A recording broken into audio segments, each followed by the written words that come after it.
الحمدللہ میں نے 1 سال پہلے میڈیا پر جس تحقیق کو پیش کیا تھا، آج اہل سنت ہی کے ایک مفتی نے ہمارے موقف کی مکمل تائید کی ہے کہ شب ہجرت غار ثور میں رسول اللہ صلی اللہ علیہ وآلہ وسلم کے ساتھ حضرت ابو بکر موجود نہیں تھے۔ یار غار کا نظریہ ایک مفروضہ ہے، ایک فینٹیسی ہے۔ آپ ایک بے بنیاد مفروضہ بناتے ہیں اور پھر دھونس و زبردستی یہ ہے کہ جو آپ کی بات کو نہیں مانے گا آپ اس کی FIR کٹوائیں گے، آپ اسے قتل کرا دیں گے۔ میڈیا پر میں نے سب سے پہلے اس موضوع کو کیوں اٹھایا تھا، مجھ سے یہ سوال پوچھا جاتا ہے۔ آج میں اس ویڈیو میں اس سوال کا بھی جواب بسم اللہ الرحمن الرحیم۔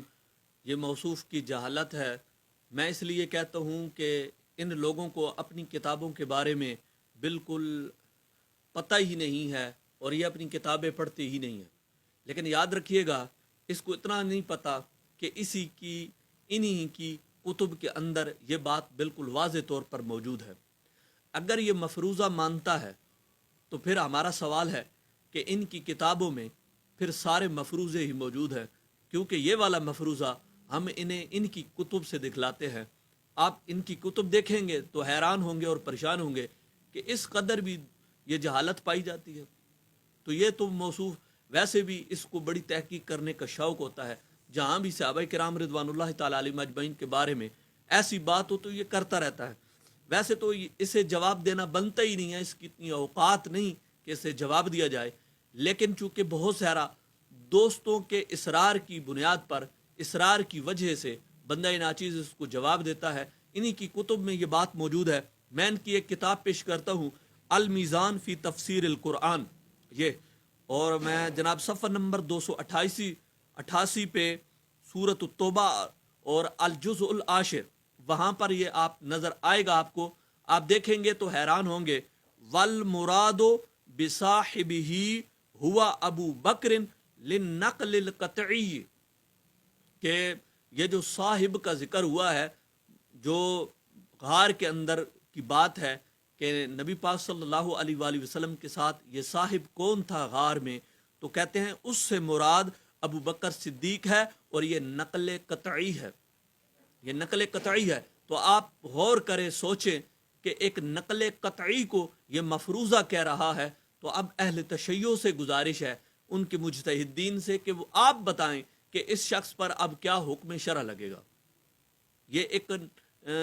نقل قطعی کا منکر ہے اور اس کو مفروضہ کہہ رہا ہے، اس پر یہ اس پہ شرعی حکم کیا لگتا ہے۔ ہم نے تو بتانا ہے اور اپنے لوگوں کو بتاتے رہتے ہیں کہ لیکن تمہارے نزدیک تمہارے جو مجتہدین ہیں وہ تم پر کیا فتویٰ لگائیں گے، اس بات کا ہمیں انتظار رہے گا، اور دیکھیں گے کہ وہ اس پر کیا جو ہے ایکشن لیتے ہیں۔ دوسری میں جناب کے سامنے تفسیر پیش کر دیتا ہوں، تفسیر منہج الصادقین، آپ دیکھیں گے تو آپ کو نظر آئے گا، اخرجہ یعنی اخراج رسول کریم صلی اللہ علیہ وسلم کردن در حالتی کہ دویم دو بود یعنی با او نبود، مگر یک کس کے آن ابو بکر است، یعنی نصرت داد پیغمبر را وقتی کہ او و ابو بکر صدیق فی الغار در غار بودن، یعنی کہ اس میں بھی وضاحت موجود ہے کہ غار کے اندر نبی پاک صلی اللہ علیہ وسلم کے علاوہ اور ابو بکر صدیق کے علاوہ اور کوئی بھی نہیں تھا، رسول پاک صلی اللہ علیہ وآلہ وسلم اور حضرت ابو بکر صدیق رضی اللہ تعالی عنہ ہی موجود تھے۔ اب میں جناب ایک اور آپ کے سامنے تفسیر پیش کرتا ہوں، ان کی تفسیر کمی، اور تفسیر کمی میں جناب والا صفحہ نمبر 265 پہ آپ کو نظر آئے گا، سورۃ التوبہ ہے، اور یہاں پر بھی اسی آیت کے ضمن میں بات موجود ہے کہ حضرت ابو بکر صدیق رضی اللہ تعالیٰ عنہ غار میں موجود تھے اور آپ یار غار ہیں۔ انہی کی کتاب سے یہ ثابت ہے، اور تفسیر کمی میں امام صادق فی می فرماید ہنگامی کے رسول خدا در غار بودن بی ابو بکر فرمودن، گویا ہم اکنو جافر را اصحابش در کشتی می بینم و کشتی آہرا بروی دریا متوقف شدہ۔ یہاں پر یہ موجود ہے، امام جعفر صادق نے فرمایا کہ رسول خدا صلی اللہ علیہ وآلہ وسلم اور ابو بکر صدیق غار میں موجود تھے، یعنی رسول پاک ابو بکر کے ساتھ غار میں موجود تھے، تو اچانک سرکار نے دیکھا حضرت جعفر ان کے اصحاب کو، کشتی ان کی جو ہے دریا میں رک گئی ہے، ٹھہر گئی ہے اور وہاں پر رکی ہوئی ہے۔ رسول پاک صلی اللہ علیہ وآلہ وسلم نے جب دیکھا تو سرکار نے جب یہ بات کی تو ابو بکر صدیق رضی اللہ تعالی عنہ نے عرض کی یا رسول اللہ مجھے بھی دکھائیے، تو آقا صلی اللہ علیہ وسلم نے آنکھوں پہ ہاتھ پھیرا تو ابو بکر صدیق نے بھی دیکھ لیا۔ اب یہاں آپ دیکھیں گے نبی پاک صلی اللہ علیہ وآلہ وسلم کو، یعنی یہ اب درمیان میں ایک نئی بات ڈالی گئی ہے، جبکہ پرانی کتب کے اندر یہ بات موجود نہیں ہے،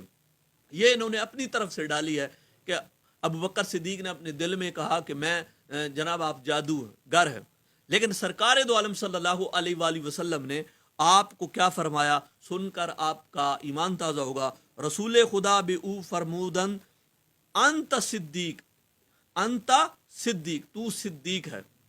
تو صدیق ہے یعنی تو سچا ہے۔ اب یہاں پر یہ سرکار دو عالم صلی اللہ علیہ وآلہ وسلم نے حضرت بکر صدیق کو کہا، اور آگے سے انہوں نے خود اپنی طرف سے کچھ عبارتیں مکس کی ہوئی ہیں۔ اب اس کا ذرا میں جھوٹ بتلاتا ہوں تفسیر کمی میں۔ اب یہاں دیکھا کہ ابو بکر صدیق رضی اللہ تعالی عنہ غار کے اندر موجود تھے۔ اب دیکھو یہودیوں والا کام دیکھنا،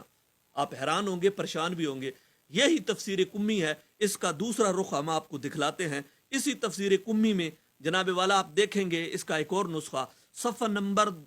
290 میں آپ دیکھیں گے تو یہاں پر کیا لکھا ہوا، لما کانا رسول اللہ صلی اللہ علیہ وسلم فی الغار، کہ رسول پاک صلی اللہ علیہ وسلم غار میں تھے، تو کالا لفلان۔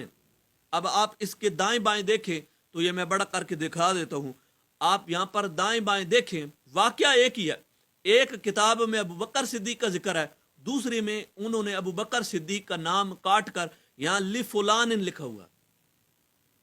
جی ہاں، آپ دیکھیں،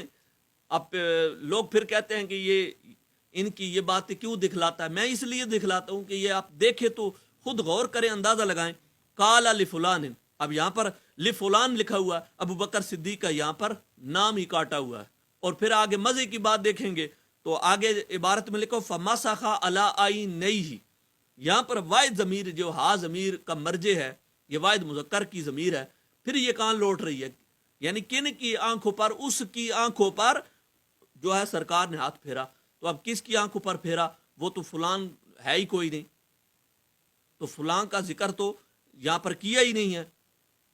تو لہٰذا یہاں یہ ضمیر لوٹ رہی تھی ابو بکر صدیق رضی اللہ تعالیٰ عنہ کی، یہاں پر یہ پھر بھول گیا، اس کو یہ ضمیر جو ہے یہ ختم کر دینی چاہیے، ویسے تو یہ عبارت صحیح بنتی بھی نہیں ہے۔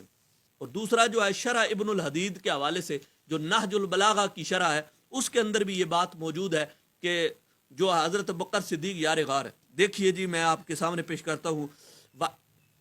صفحہ نمبر 195 پہ جناب نظر آئے گا کہ وَإِنَّا لَنَرَا أَبَا بَكْرٍ أَحَقَّ النَّاسِ بِهَا، کہ ہم ابو بکر صدیق رضی اللہ تعالیٰ عنہ کو دیکھا کرتے تھے لوگوں میں سے زیادہ حقدار۔ کیوں زیادہ حقدار سمجھتے تھے ہر معاملے میں؟ کہتے ہیں انہو لصاحب الغار، اس لیے کہ آپ صاحب غار ہیں، یعنی سادہ سے لفظوں میں سمجھو یار غار ہیں آپ۔ اللہ اکبر۔ وسان یسنین، اور سان یسنین ہیں آپ، اس لیے ہم آپ کو زیادہ حقدار سمجھتے تھے۔ وَإِنَّا لَنَعْرَفُ لَهُ سِنًّا، اور ہم آپ کو عمر رسیدہ بھی جو ہے آپ کو جانتے تھے، پہچانتے تھے ہم آپ کو۔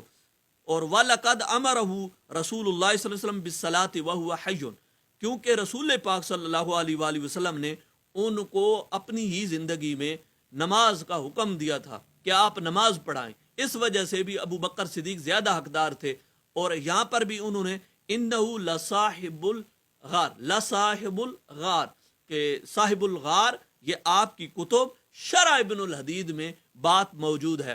جی جناب، اگر یہ مفروضہ ہے تو پھر مان لیجئے کہ آپ کی کتابوں میں یہ مفروضے موجود ہیں، اور یہ بھی مان لیجئے کہ آپ کی کتاب مفروضوں پر مبنی ہے۔ ہماری کتابوں میں الحمدللہ یہ باتیں قطعی ہیں، یقینی ہیں، اور الحمدللہ تواتر کے ساتھ یہ بات ہماری کتب میں ثابت ہے، کیونکہ رد تو نے کیا ہے ہماری کتابوں میں، تو ایک عبارت لے کر آتا ہے تو ہم تجھے سینکڑوں عبارتیں دکھائیں گے کہ ابو بکر صدیق